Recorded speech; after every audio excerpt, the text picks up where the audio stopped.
11 upgrade bermanfaat atau tidak?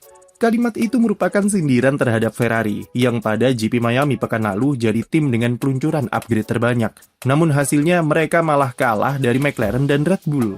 Total Ferrari pasang 11 komponen baru di mobil SF26 yang dibandingkan dengan McLaren dan Red Bull, yang sama-sama cuma pasang 7 upgrade komponen. Awalnya memang seperti biasa, mereka bisa pimpin sesi latihan bebas dan nampak cukup menjanjikan. Namun setelahnya mereka kehilangan sentuhan di saat-saat krusial, dan lagi-lagi diasapi oleh tim rival saat masuk ke kualifikasi. Sempat mampu tembus dan bertahan di barisan 3 besar saat sprint, Ferrari justru terlempar keluar top 5 pada balapan utama hari Minggu. Timing strategi yang aneh dan kesalahan amatir Charles Leclerc pada lap terakhir yang berujung pada penalti 20 detik karena memotong tikungan sudah cukup untuk membuat hari Senin tifosi menjadi suram. Sementara Lewis Hamilton tidak bisa berkutik sepanjang balapan karena alami kerusakan pada bargeboard sebelah kirinya setelah kontak dengan Franco Colapinto di awal race. Selain itu, Hamilton alami problem dengan mesinnya yang alami overheating dan cuma bisa sekedar survive di GP Miami. Duo Ferrari finish di posisi 6 dan 8 ketika tim-tim rivalnya seperti McLaren dan Red Bull berhasil tunjukkan peningkatan performa yang besar lewat upgrade.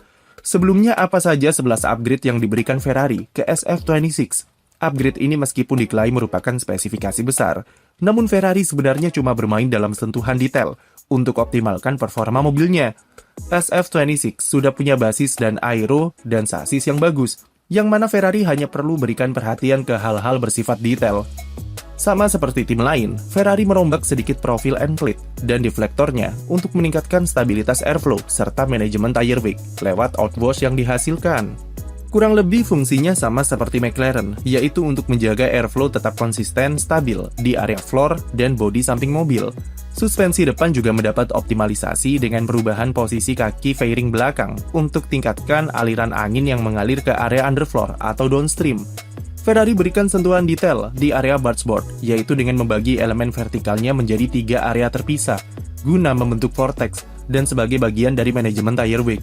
Ferrari sepertinya jadi tim pertama yang berani bermain lebih kompleks di elemen vertikal bargeboard untuk tingkatkan efek aerodinamikanya. Area floor, terutama diffuser, juga dapatkan sejumlah modifikasi seperti geometrinya yang dibuat lebih detail dan peningkatan downforce lewat lajur exitnya yang diperlebar. Ferrari juga kembali eksploitasi winglet knalpotnya dengan perubahan desain yang bertujuan untuk tingkatkan efisiensinya dan integrasi ke diffuser di bawah. Sayap belakang juga tak luput dari perhatian Ferrari dengan mengubah profil flap dan mainplane serta tambahan sirip kecil di tengah untuk maksimalkan kinerja Macarena Wing saat diaktifkan. Semua upgrade tersebut tujuan utamanya adalah meningkatkan kestabilan downforce dan memperluas working window dari SF26. Secara garis besar, Ferrari memang bisa mencapai targetnya karena peningkatan downforce di mobilnya diakui sendiri oleh kedua pembalapnya jika upgrade-nya bekerja. Gap Ferrari dengan Mercedes yang sebelumnya bisa mencapai lebih dari setengah detik, kemarin bisa dipangkas di kisaran 0,2 sampai 0,3 detik pada kedua kualifikasi di Miami. Performa mereka di tikungan cepat masih relatif bagus, bahkan salah satu peningkatan yang dirasakan adalah kemampuan Ferrari dalam melibas tikungan lambat di sektor 2. Charles Leclerc sepanjang kualifikasi bisa selalu tebar ancaman untuk bisa gebrak barisan 3 besar dan jadi kandidat kuat untuk raih pole. Bahkan dari data mini sektor, Leclerc nampaknya punya keunggulan tersendiri di mayoritas tikungan Miami yang membuktikan kekuatan sasis dan aero SF26. Yang jadi masalah adalah peningkatan yang berhasil Ferrari capai tertutupi oleh kelemahan terbesar mereka di aspek mesin. Sudah kami jelaskan pada video-video sebelumnya, jika defisit performa terbesar Ferrari ke Mercedes adalah power mesin yang lebih lemah di lurusan. Ada estimasi jika Ferrari kekurangan 20-30 horsepower daripada Mercedes dan bahkan RBPT. Di Miami, kelemahan ini sangat terlihat di sektor pertama, di mana Ferrari harus bermain lebih konservatif dalam deployment baterai untuk diprioritaskan pada lurusan selanjutnya. Mereka diproyeksikan kehilangan setidaknya setengah detik per lap dengan kekurangan di power unit. Meski banyak anggapan kalau Ferrari sebenarnya sedang sandbagging demi dapatkan ADUO, namun defisit yang mereka alami sekarang terlalu besar dan hampir di semua aspek tertinggal dari pabrikan rival. Selain combustion yang powernya lebih lemah sebagai kompensasi dari ukuran turbo kecil, Ferrari belum bisa temukan settingan software yang optimal untuk perbaiki masalah deployment energi. Lewis Hamilton paling sering mengalami problem dengan deployment baterai yang tidak konsisten, terutama saat kualifikasi. Belum optimalnya manajemen ban saat long run disinyalir juga masih karena masalah deployment yang terlalu agresif saat traksi dan berhubungan juga ke desain turbo yang kecil. Defisit power unit inilah yang jadi penyebab kenapa upgrade SF26 malah tertutupi oleh tim-tim rival, terutama McLaren dan Red Bull yang punya mesin bagus di mobil mereka. Sisi positifnya bagi Ferrari adalah SF26 nampaknya sudah diakui sebagai mobil dengan sasis dan aero terbaik di grid saat ini. Dengan kondisi mesin lemah saja, mereka bisa keep up dengan persaingan di papan atas. Charles Leclerc sempat memimpin balapan GP Miami selama lebih dari 15 lap sebelum dia disalip oleh Lando Norris beberapa lap setelah restart safety car. Yang mereka butuhkan saat ini adalah upgrade mesin lewat ADUO yang bakal sangat ditunggu-tunggu, mengingat mereka masuk ke dalam daftar penerima alokasi tambahan upgrade homologasi dari FIA. Ada ekspektasi apabila mesin baru Ferrari sudah dipasang, maka itu bisa jadi game changer dalam kemampuan mereka di papan atas. Masalahnya adalah FIA memutuskan mengulur waktu lagi sampai GP Kanada dalam penentuan urutan gap performa dari masing-masing pabrikan. Kanada yang juga punya dua lurusan panjang dan karakternya yang lebih stop and go dari Miami, dinilai FIA lebih representatif untuk menilai performa mesin. Selain itu, Ferrari juga masih butuh waktu dalam pengembangan mesin barunya yang disinyalir akan mengubah turbonya jadi lebih besar.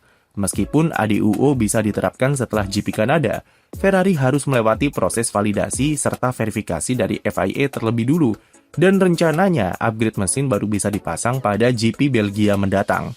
Estimasi upgrade tersebut akan menambah minimal 20 horsepower dari mesin saat ini untuk bisa melawan keunggulan mesin Mercedes di lurusan.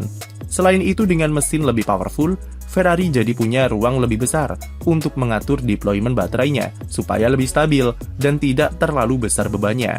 Tantangan besarnya adalah perlawanan politik dari Mercedes yang menilai bantuan ADUO kepada Ferrari itu tidak adil karena defisit performa mereka disebabkan oleh pilihan turbo yang kecil. Sementara FIA tidak ingin memperumit aturan ADUO dan tidak memasukkan dimensi turbo sebagai faktor penilaian. Posisi Ferrari saat ini jelas kalau mereka ingin berusaha semaksimal mungkin untuk bisa bertahan di persaingan papan atas dengan defisit power mesinnya.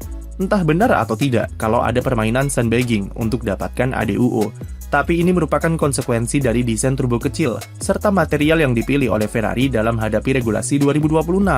Semakin lama upgrade mesinnya diberikan, maka sulit mengharapkan Ferrari dalam persaingannya melawan Mercedes dan McLaren atau bahkan Red Bull yang sudah improve cukup lumayan. Frederick Vasseur selaku tim prinsipal masih percaya kalau Ferrari masih bisa bertarung dalam perebutan gelar sampai akhir musim. Dari performa GP Miami, di mana mereka bisa menahan perlawanan Mercedes dan McLaren cukup lama, Vasseur berpikir kalau SF26 punya kecepatan untuk menang balapan. Dia mengakui Ferrari punya banyak masalah, namun menolak anggapan bahwa defisit performa mereka hanya dari aspek mesin, dan tim akan bekerja keras untuk perbaiki semua masalah di SF26. Yang perlu diingatkan adalah Ferrari harus punya mindset jangka panjang untuk regulasi mesin baru ini, dan jangan hanya fokus ke musim 2026 saja. Sekali lagi, mereka sudah punya fondasi yang bagus, dengan tim yang sukses membangun sasis dan aero yang diakui cukup solid. Momen mendapatkan ADUO harus dijadikan dasar yang kuat untuk pengembangan mesin di musim 2027 dan seterusnya. Ferrari punya sejarah yang bagus dalam membangun mesin yang kompetitif, dan mereka memulai regulasi baru ini jauh lebih baik ketimbang 2014 silam. ADUO juga punya resiko karena bisa saja tim memilih korbankan reliabilitas demi kerja output horsepower. Hal ini tidak bisa terjadi di Ferrari, dan mereka harus memperhitungkan dengan matang untuk tetap fokus di area aerodinamika, serta menjaga kurva pengembangan mesinnya tetap di dalam rencana jangka panjang. Jadi kesimpulannya adalah 11 upgrade Ferrari jelas ada manfaatnya, dan mereka berhasil capai target di aspek sasis serta aero. Tapi urusan mesin, ini masalah yang kompleks, dan Ferrari harus hati-hati dalam proses development-nya. Sekian video dari kami, jangan lupa beri like dan subscribe untuk konten F1 lainnya.